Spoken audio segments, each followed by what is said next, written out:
Assalamualaikum warahmatullahi wabarakatuh. Perkenalkan, saya mahasiswa Universitas MH Tamrin, Fakultas Ilmu Komputer Program Studi Teknik Informatika.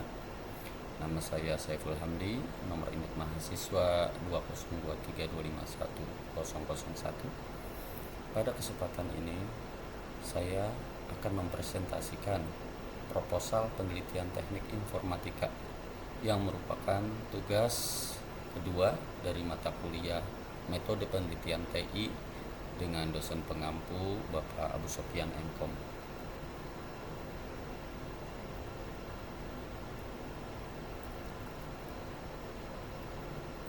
Adapun judul dari penelitian saya adalah optimasi infrastruktur server melalui implementasi virtualisasi Proxmox Virtual Environment versi 9 untuk meningkatkan keamanan, efisiensi sumber daya, dan ketersediaan layanan.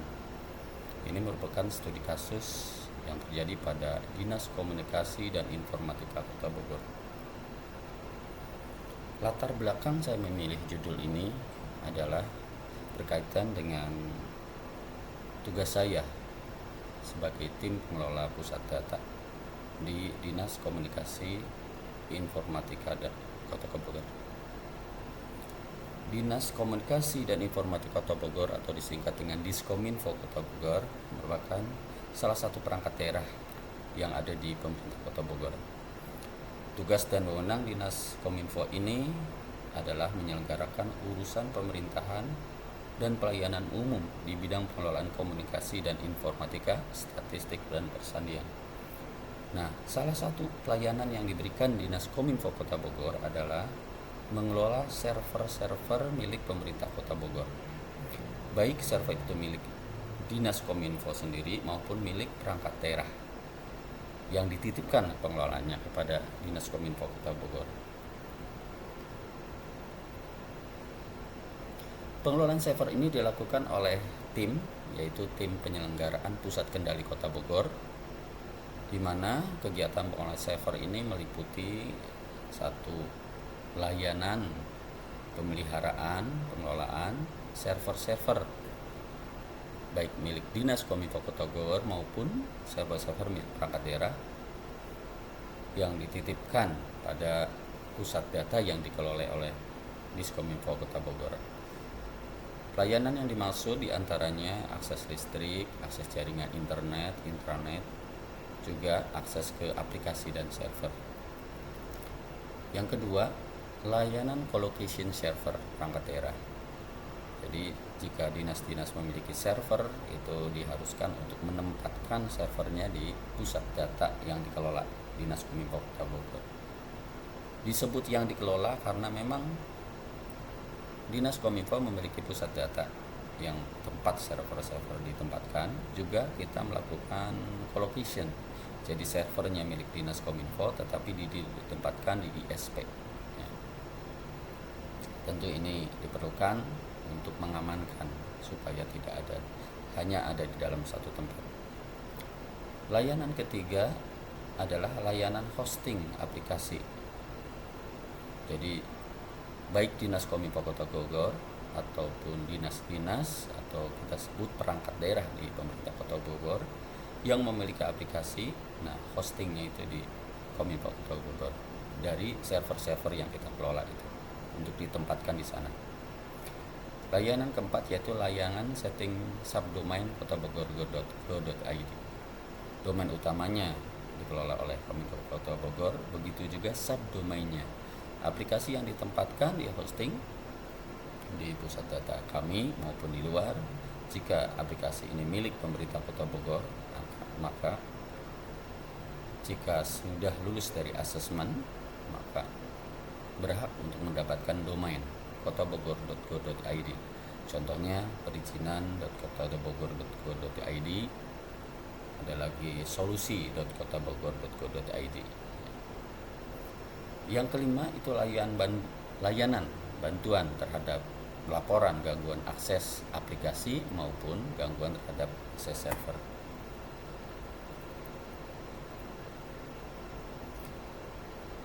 Nah, Pengelolaan infrastruktur server online yang oleh tim pusat data Diskominfo Kota Bogor sebelum implementasi virtualisasi dengan Proxmox, kita menggunakan beberapa manajemen server seperti berikut. Pertama, kita menggunakan manajemen server standalone. Jadi memanage servernya itu satu server untuk satu aplikasi. Jadi pada awalnya perangkat daerah yang memiliki aplikasi, dia juga akan membeli server untuk menempatkan aplikasi tersebut. Server tersebut ditempatkan di pusat data yang dikelola oleh Dinas Kominfo Kota Bogor. Nah, dari pengalaman kami, mengelola server dengan cara ini ada kelebihan dan kekurangannya. Di antaranya, kelebihannya ini, kalau ada insiden atau masalah terhadap server, baik di hard disknya atau misalnya di file aplikasinya, misalnya kena hack, insiden keamanan atau kejadian yang terjadi pada suatu server, gangguan yang terjadi pada suatu server tidak akan membahayakan aplikasi yang ada di server lain. Begitu juga ketersediaan sumber daya CPU, RAM, dan storage akan lebih stabil karena tidak harus berbagi dengan aplikasi lain. Tentu dengan ini performa server konsisten dan layanan pun stabil. Ada beberapa kendala pada saat kita menggunakan sistem manajemen server standalone seperti ini.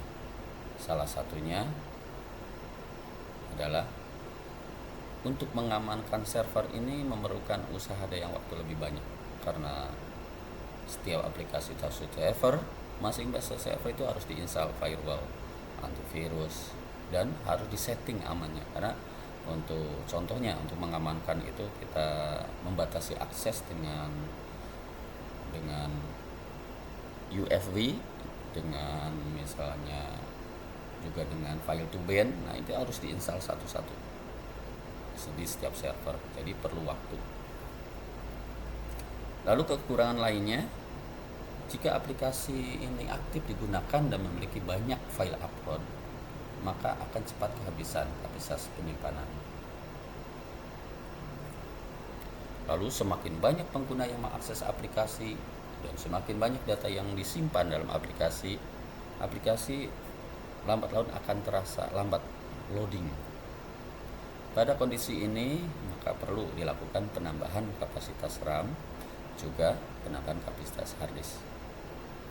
Nah, masalahnya proses penambahan RAM dan hard disk ini harus dalam kondisi server mati, sehingga layanan harus dihentikan. Jadi itu permasalahannya, ada downtime terhadap layanan.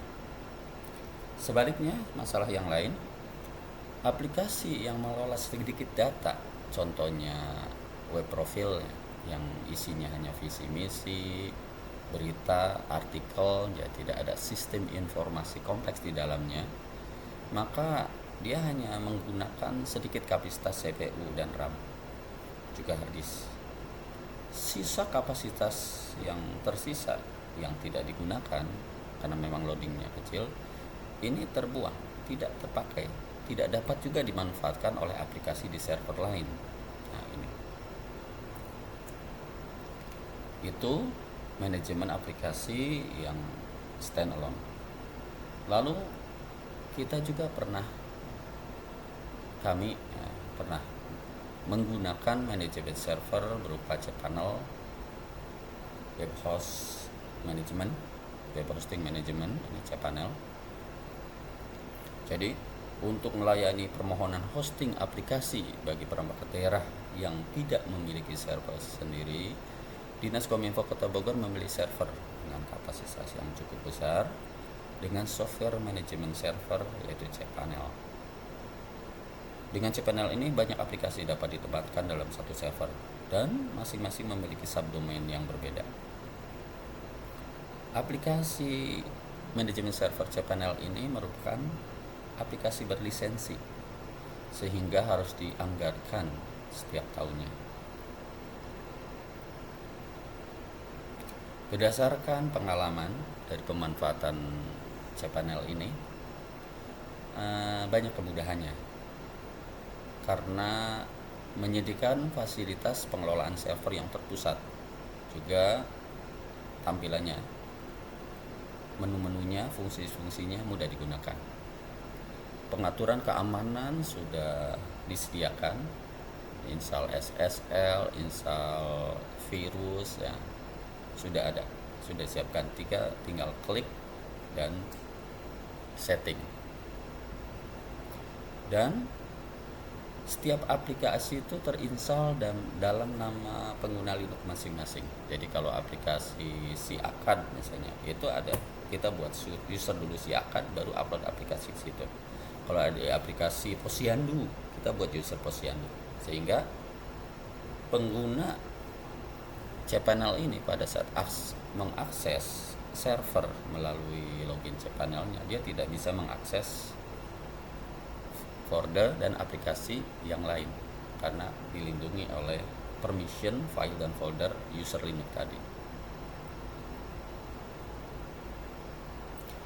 Dengan satu server dapat menampung banyak aplikasi dan subdomain, tentu saja ini lebih efisien dalam pemanfaatan sumber daya server. Namun kita juga menghadapi kendala, permasalahan pada saat menggunakan cPanel ini. cPanel tidak memberikan pengamanan yang cukup. Meskipun setiap aplikasi terlindung oleh hak akses dari user Linux tadi. Nah, kita pernah mengalami pada saat hacker berhasil mengakses salah satu aplikasi misalnya. Jadi ada satu aplikasi yang kena hack ya, halaman webnya, dan dia menyimpan shell di folder itu. Nah, aplikasi lain dalam satu server walaupun penggunanya beda itu dipastikan akan cepat terserang.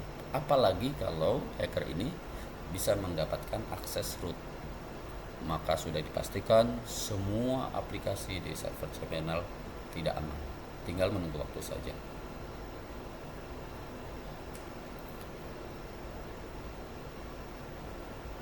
Ini bisa memungkinkan terjadi karena versi modul, versi plugin yang digunakan dalam cPanel itu cenderung sama. Ya tidak bisa terlalu beragam. Jadi ada keterbatasannya cPanel itu. Kalau kita menggunakan MySQL, nah, sulit akan menginstal Postgre karena itu satu server dan bisa lebih rumit. Begitu juga aplikasi cPanel tidak kompatibel dengan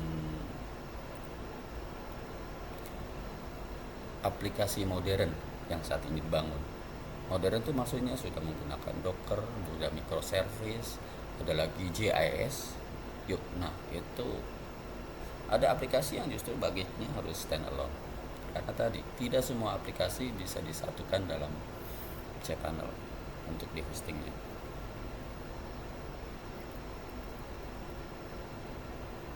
Lalu kekurangan lainnya terkait ketersediaan layanan. Jika terjadi down pada server, sudah dipastikan semua aplikasi yang ada dalam server cPanel itu tidak bisa diakses juga karena tadi ada di dalam satu server. Down itu bisa saja gangguan pada cPanelnya hang, bisa juga internetnya mati khusus kepada server tersebut atau gangguan lainnya. Kemudian kami juga pernah menggunakan mana server dengan sistem multi virtual host. Jadi satu server dengan kapasitas yang cukup ini bisa digunakan untuk menampung beberapa aplikasi dengan subdomain yang berbeda, meskipun tidak menggunakan aplikasi manajemen seperti cPanel. Jadi pada dasarnya aplikasi yang seperti cPanel itu ada yang seperti cPanel itu AA Panel, Clockso, ya, ada beberapa, Webmin juga adalah versi graphical user interface dari manageable server multi virtual host yang ini. Jadi isinya bisa sama, tetapi cara pengelolaannya. Kalau cPanel itu kan berlisensi dan untuk memudahkan. Nah, karena tidak memerlukan biaya lisensi setiap tahunnya, tentu ini adalah penghematan. Lalu kelebihan lainnya, file dan folder hanya dapat diakses dan dirubah oleh pemilik file dan folder. Dalam ini user Linux, ya, hampir mirip dengan yang tadi kita sampaikan. Nah, bagi seorang Linux administrator, mengelola server secara manual tanpa graphical user interface itu memberikan keleluasaan dan fleksibilitas dalam melakukan setting-setting pada server. Dan manajemen server virtual host, yang multi virtual host ini yang tanpa software cPanel atau sejenisnya, itu lebih sedikit memakan sumber daya server dibandingkan dengan penggunaan manajemen server berlisensi seperti cPanel, AAPanel, Clockso, dan lainnya, sehingga akan berjalan lebih ringan server. Inilah kelebihan-kelebihannya. Adapun kekurangan yang kita alami dengan manajemen server multi-filter host ini adalah seperti sebelumnya, pengamanan level user ini tidak cukup, karena pada saat satu aplikasi terserang hack, maka ancaman keamanan itu dapat cepat menyebar ke aplikasi lain yang ada dalam satu server ini. Nah, perlu disampaikan juga di sini bahwa keamanan dari aplikasi kita itu tergantung dari beberapa hal. Jadi tidak hanya servernya, tetapi juga dari sisi jaringan, setting jaringannya, setting IP-nya, maksudnya seperti itu, dan setting di dalam servernya. Apakah di servernya sudah dimaksimalkan pengamanannya? Juga yang ketiga, dari sisi aplikasi. Walaupun jaringannya kuat, servernya disetting bagus, kalau aplikasinya ada yang rentan, misalnya ada form isian yang tidak divalidasi dan tidak disanitasi, maka bisa kena hack. Jadi tidak hanya tentang masalah servernya. Makanya ini bisa terjadi jika salah satu aplikasi hack, ancaman keamanan dapat cepat menyebar ke aplikasi lain. Nah, hacknya belum tentu dari servernya, bisa saja dari halaman webnya. Lalu server multi-virtual host ini tidak cocok untuk menampung aplikasi yang dibangun dengan platform beragam. Database-nya yang ini pakai MySQL, yang satu lagi Postgres, satu lagi pakai misalnya NoSQL, apalagi versinya berbeda-beda. Aplikasi yang satu menggunakan MySQL versi 7 misalnya, dan yang lainnya masih menggunakan, yang sudah menggunakan MySQL versi 8, ini tentu tidak bisa disatukan. Kalaupun bisa, itu tricky, menyulitkan. Nah, berdasarkan pengalaman penggunaan manajemen server di atas, bagi kami perlu dianalisa secara serius alternatif manajemen server lainnya apa yang dapat lebih menjamin keamanan, efisiensi, sumber daya, dan ketersediaan layanan. Selain ketiga hal di atas, pembiayaan tentu tetap dipertimbangkan. Jadi kita utamakan yang open source. Nah, hasil dari pencarian informasi mengarah pada pemanfaatan teknologi virtualisasi server. Namun, begitu banyak teknologi virtualisasi server yang ditawarkan. Ada VMware, ada Proxmox, ada juga OpenStack. Nah, akhirnya kami pilih virtualisasi server dengan Proxmox. Salah satu alasannya tentu saja karena Proxmox Virtual Environment adalah free open source software, dapat digunakan secara maksimal dengan tanpa biaya lisensi. Memang ada pilihan lain seperti OpenStack, ya, tetapi kita sudah melakukan kajian, kita juga sudah konsultasi dengan beberapa orang yang memang telah memanfaatkan, maka pilihannya adalah Proxmox. Berdasarkan implementasi pengelolaan server sebelumnya dan tujuan untuk meningkatkan pelayanan pemerintah Kota Bogor, maka dalam penelitian ini dapat diambil rumusan masalah sebagai berikut. 1. Apakah implementasi virtualisasi server menggunakan Proxmox Virtual Environment versi 9 dapat meningkatkan keamanan aplikasi dan server? Kedua, apakah implementasi virtualisasi server menggunakan Proxmox Virtual Environment versi 9 dapat meningkatkan efisiensi sumber daya server? Dan yang ketiga, apakah implementasi virtualisasi server menggunakan Proxmox Virtual Environment versi 9 dapat meningkatkan ketersediaan layanan hosting dan subdomain Dinas Kominfo Kota Bogor? Adapun batasan permasalahan dalam pembahasan ini adalah 1. Implementasi virtualisasi server yang dipilih adalah Proxmox Virtual Environment 9. Lalu, hasil implementasi virtualisasi server Proxmox Virtual Environment ini dibandingkan dengan kendala yang dihadapi sebelumnya pada saat menggunakan manajemen server standalone, pada saat menggunakan manajemen server cPanel, dan pada saat menggunakan manajemen server dengan multi virtual host. Tujuan dari penelitian ini untuk membandingkan apa saja kelebihan dan kekurangan dari masing-masing manajemen server yang pernah kita alami dan sedang kita teliti, yaitu manajemen server standalone, manajemen server cPanel, manajemen server multi virtual host dibandingkan dengan manajemen server virtualisasi server dengan Proxmox. Perbandingan ini untuk mendapatkan kesimpulan bahwa dengan implementasi virtualisasi Proxmox Virtual Environment versi 9 dapat meningkatkan keamanan, efisiensi sumber daya, dan ketersediaan layanan hosting dan subdomain di Dinas Komunikasi dan Informatika Kota Bogor. Adapun manfaatkan yang kita harapkan dengan adanya penelitian ini diharapkan bisa memberikan manfaat berupa dasar yang kuat, bukti yang kuat untuk mengimplementasikan manajemen server dengan virtualisasi Proxmox, bahwa implementasi tersebut dapat meningkatkan keamanan, efisiensi sumber daya, dan kesediaan layanan hosting dan subdomain baik di Dinas Kominfo Kota Bogor maupun di organisasi atau lembaga lain yang akan mengimplementasikannya.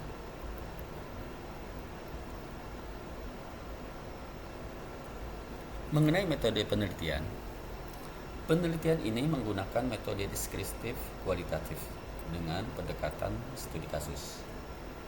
Metode ini dipilih untuk memberikan gambaran mengenai proses implementasi virtualisasi server menggunakan Proxmox Virtual Environment 9. Pendekatan yang dilakukan yaitu meliputi 1. Studi pustaka, di mana kami mengkaji teori dan konsep terkait manajemen server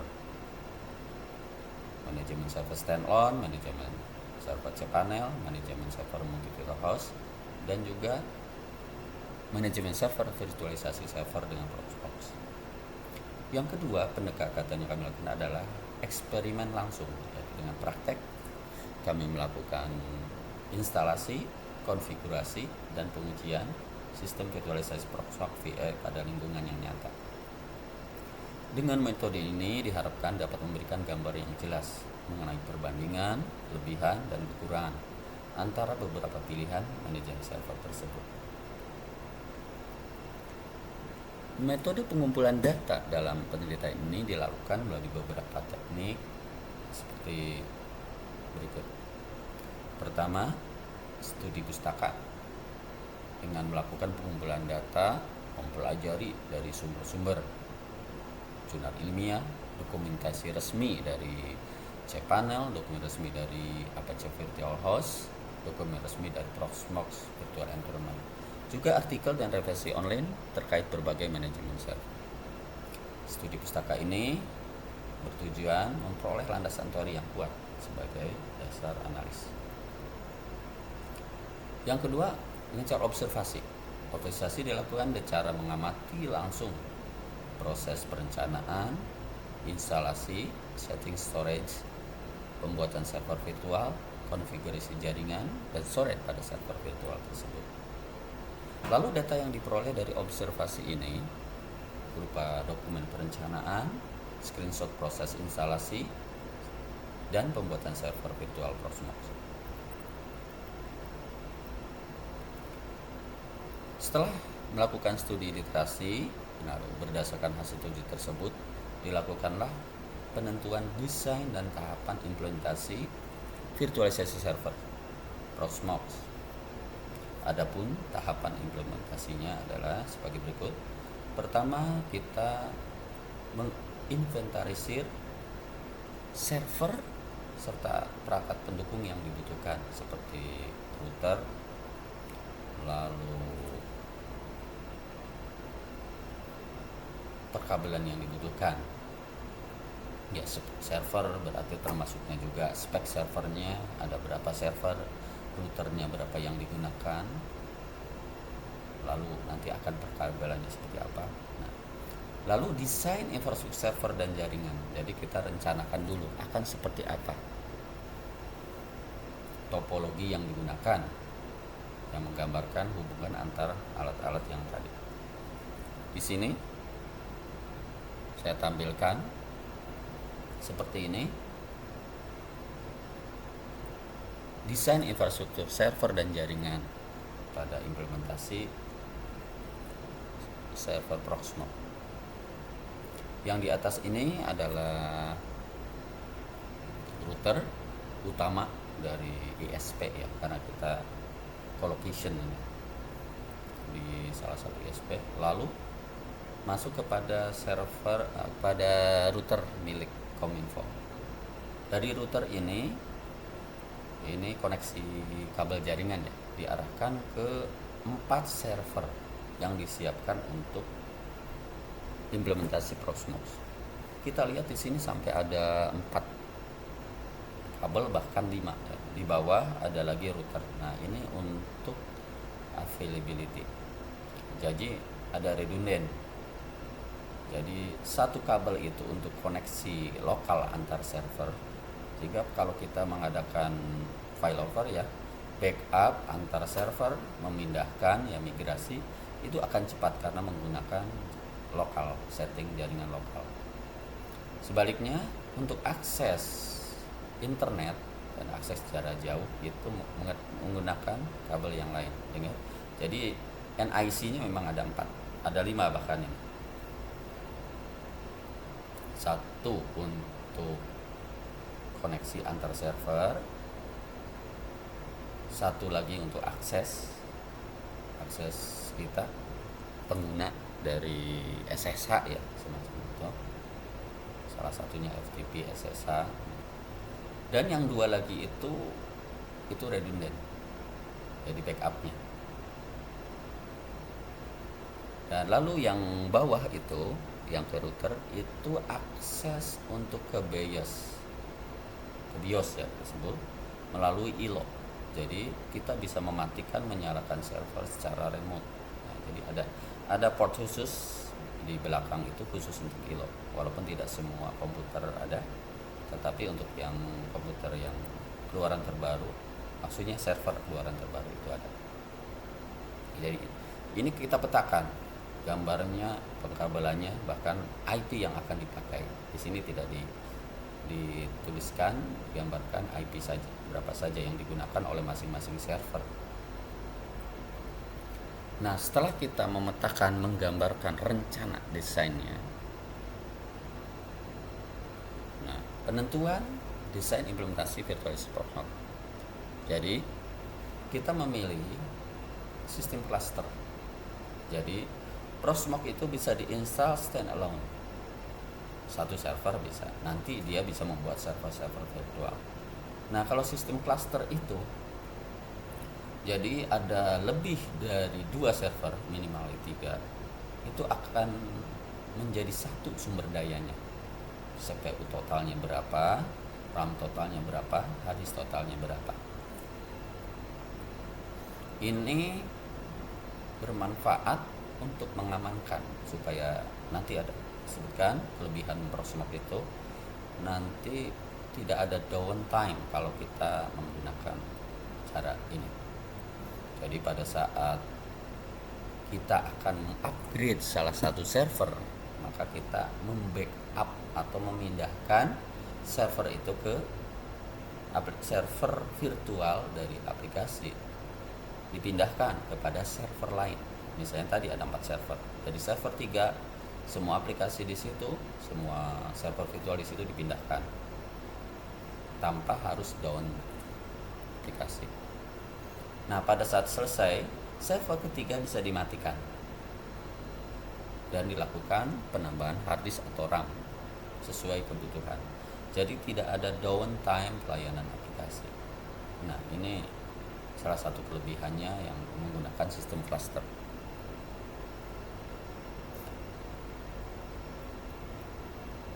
Nah, proses selanjutnya yaitu instalasi.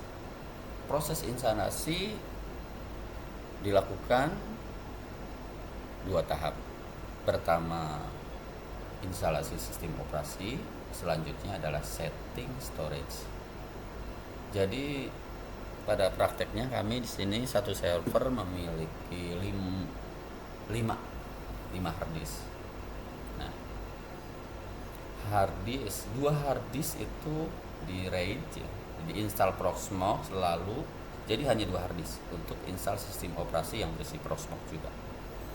2 hard disk ini di RAID supaya RAID mirror, sehingga pada saat terjadi kerusakan pada salah satu hard disk karena lonjakan listrik atau lainnya, ini server tetap masih berjalan dan bisa digunakan sambil menunggu pergantian hard disk. Nah, kenapa hard disknya di mirror?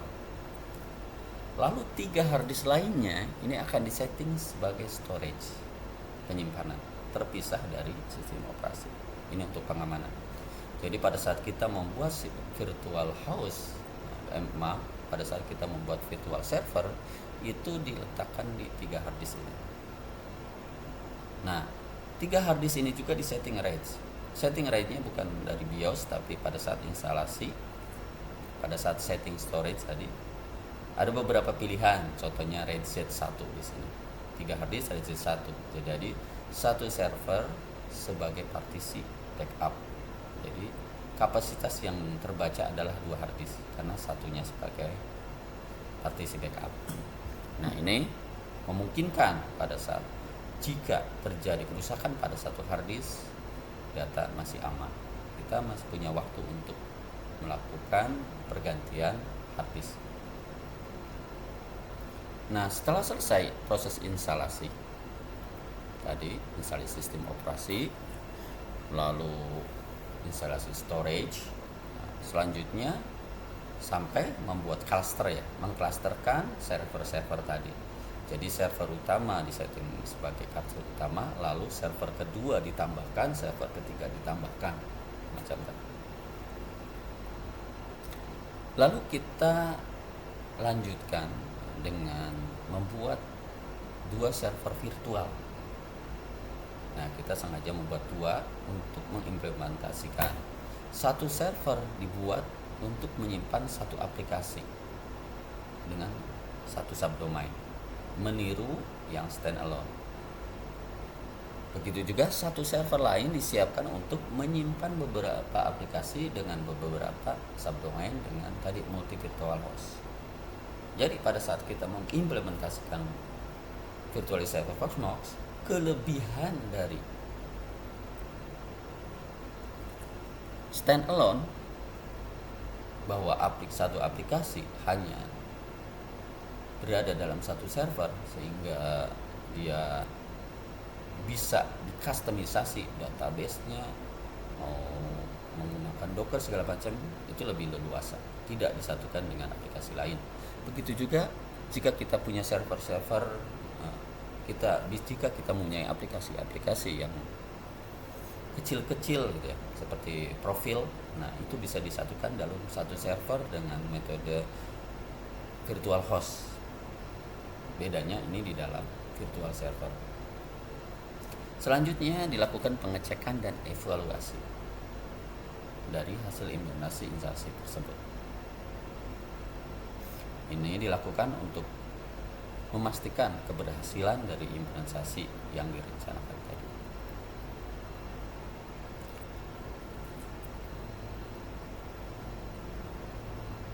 Dalam menyusun proposal penelitian ini, saya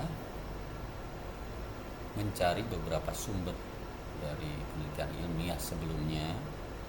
Di sini ada pertama dari penelitian Alfido Alda Febriansyah dan Aditya Prapanca pada tahun 2024. Judul penelitiannya adalah simulasi implementasi high availability server menggunakan CEP pada Proxmox. Ini membahas tentang penerapan high availability pada lingkungan virtualisasi Proxmox. High availability itu seperti tadi, ketersediaan layanan yang tinggi karena tanpa harus downtime. Di sini ditunjukkan dalam penelitian untuk mengurangi downtime serta meningkatkan keandalan sistem server. Di sini penelitian menunjukkan bahwa sistem yang dibangun mampu mencapai tingkat ketersediaan tinggi, di mana virtual machine memiliki availability lebih dari 97% dan kontainer di atas 94%. Itu berdasarkan penelitiannya. Lalu penelitian oleh Andika Pratama dan Rudi Hartono pada 2023, judulnya implementasi virtualisasi server menggunakan Proxmox untuk meningkatkan efisiensi infrastruktur TI. Penelitian ini membahas penerapan teknologi virtualisasi Proxmox dalam mengelola infrastruktur server. Tujuannya untuk meningkatkan efisiensi penggunaan perangkat keras serta mempermudah manajemen server. Dari penelitian menunjukkan bahwa virtualisasi mampu mengoptimalkan penggunaan sumber daya CPU, RAM, dan storage dengan menjalankan beberapa server dalam satu mesin fisik. Selain itu juga sistem yang dibangun memberikan kemudahan dalam proses monitoring, backup, serta pengelolaan server secara terpusat.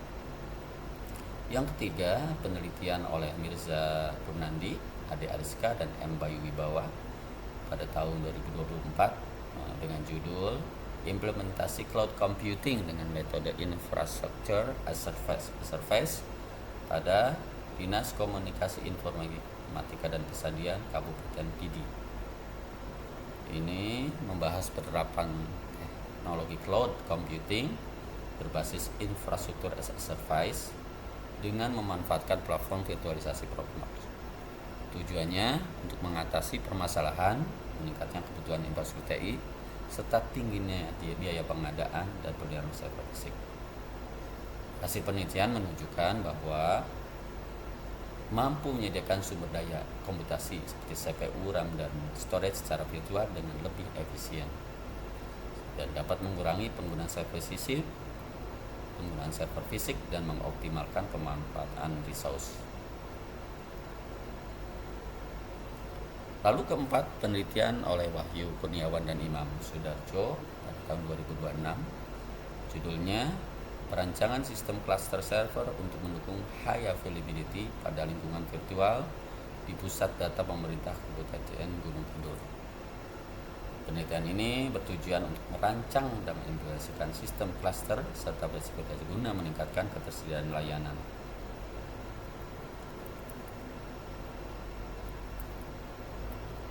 Lalu penelitian yang kelima oleh Gede Amaf Judesa Skara, Imade Edi Listasta, dan Iketut Resika Atana pada tahun 2025, judulnya implementasi Proxmox untuk high availability dan load balancing pada sistem siap Undiksa. Ini membahas tentang penerapan teknologi virtualisasi berbasis Proxmox dengan konsep cluster dan distributed storage dengan chat untuk meningkatkan ketersediaan layanan dan performa sistem.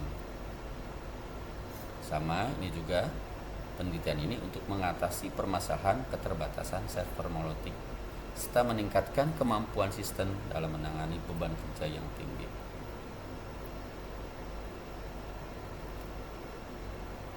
Untuk pelengkap ada juga penelitian oleh Abdurrahman, Sony dan Aftil Hafid pada tahun 2019 dengan judul Optimalisasi Sumber Daya Komputer dengan Virtualisasi Server Menggunakan Proxmox VE. Penelitian ini membahas penerapan teknologi virtualisasi server menggunakan Proxmox untuk mengoptimalkan penggunaan sumber daya komputer serta menekan biaya infrastruktur dan operasional.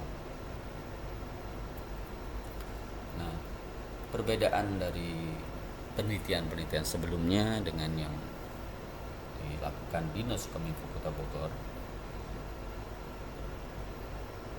Kalau penelitian sebelumnya menyatakan alasan-alasan yang tadi sebagian alasan. Kalau yang kami Kominfo Kota Bogor tadi kekurangan-kekurangan baik dari kemudahan manajemen, dari pengelolaan sumber daya, dari keamanan, dan juga dari layanan. Kami menyatukan itu alasannya berdasarkan pengalaman. Walaupun pada dasarnya ujungnya adalah sama. Lalu selanjutnya inilah konsep dasar atau istilah teori yang dikutip menurut ahli. Ada istilah yang digunakan di sini yaitu PHP, pengertian database, pengertian aplikasi, sistem operasi, Linux, pengertian server, pengertian colocation, pengertian hosting, pengertian domain dan subdomain, DNS server, virtual host, virtualisasi, Proxmox, hypervisor, IP address, DHCP, cloud computing, itu beberapa, masih banyak lagi ya. Lalu tool yang dimanfaatkan dalam penelitian ini adalah satu server dengan spesifikasi seperti berikut. Nama servernya, merek servernya itu HPE ProLiant DL380 Gen 11 atau generasi ke-11 dengan prosesor Intel Xeon Gold 5416S, 16 core dan dual prosesor hingga totalnya 32 core. Lalu RAM-nya sebanyak 8 keping DDR5 masing-masing 32 GB dengan totalnya 256 GB. Dan storage-nya 5 kali HPE SAS 2,4 TB. Ini hard disk fisik ya. Dengan totalnya 12 TB. Jumlah servernya ada 4 server. Lalu untuk setting akses server, akses Proxmox kita menggunakan laptop yaitu Asus X515 dengan prosesor generasi Intel 11 Core i3. Lalu RAM-nya 8 GB.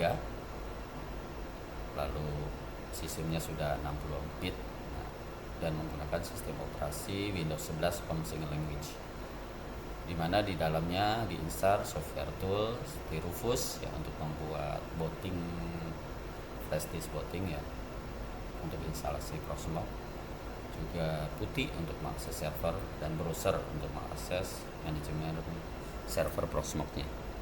Yang ketiga, FlashDisk installer yang berisi ISO installer Proxmox.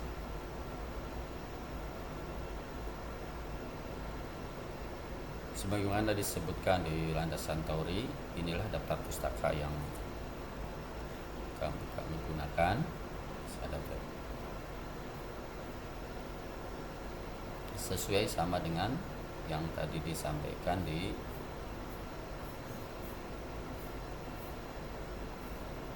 ini penelitian sebelumnya.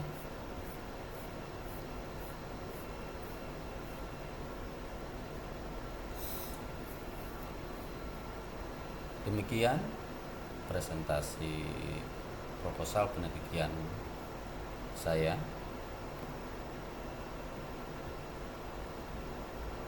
yaitu mengenai optimasi infrastruktur server melalui implementasi virtual environment versi 9 dalam rangka untuk meningkatkan keamanan, efisiensi sumber daya, dan ketersediaan layanan berdasarkan studi kasus di Dinas Komunikasi dan Informatika Kota Bogor. Kurang lebihnya mohon maaf. Wassalamualaikum warahmatullahi wabarakatuh.